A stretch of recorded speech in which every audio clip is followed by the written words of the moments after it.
I did a master's degree on the therapeutic benefits of S&M, of pain in itself. BDSM is not just S&M. There's also bondage and discipline, domination, submission. There's a lot involved in BDSM. I only researched a small part, the S&M part, because it was, when you're doing research, you need to condense and narrow your field of vision. Otherwise, it's impossible. Too many variables, right? Yep. So in terms of S&M, the sadomasochism, like the consensual pain play, there's definitely a therapeutic benefit there. And what I researched was more based on, I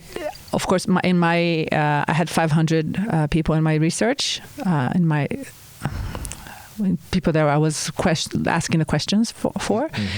And of course I couldn't also test if they had done body work before, if they had been de-armored before, all these different things. I couldn't do any of that. I had to just get them on face value, and what I received, or the lessons that I learned, the results that I got, was that the consensual part of pain actually makes a huge difference. So if you're going into a play and you're consenting to play with this edge, that will give you a different outcome than if people are forced to go into these types of things, or not necessarily kink, but any sort of forced play.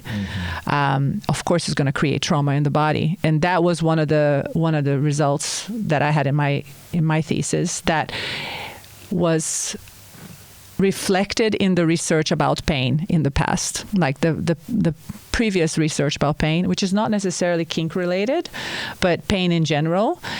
People would, I'm trying to remember what the research was now. They found that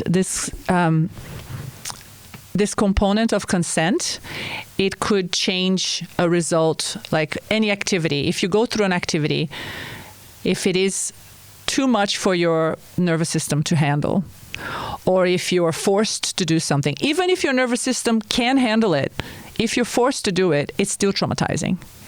Right? So this kind of goes for a variety of people who have strong nervous system things, people who don't, people who have had trauma in the past, people who don't. Well, I think everybody has had some trauma. Little t, big T, doesn't matter so much, but we all we're human. We've been born in this world. We've had trauma.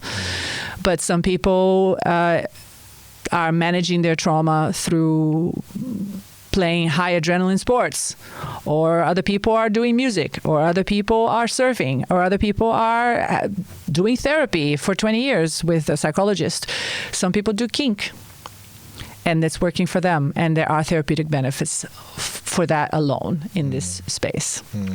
If you want to learn more about the research and all of that, I have that up on, it's online. My thesis is online. If you're geeky like me and you want to read all the all the research and look at all the references, and I know someone like that. Yeah. Oh, do you now? Yeah. Fantastic. Well, I'll put those in the show notes for sure. Yeah. So people can read my thesis. You can skip the statistics. It's okay. I know it's a bit boring.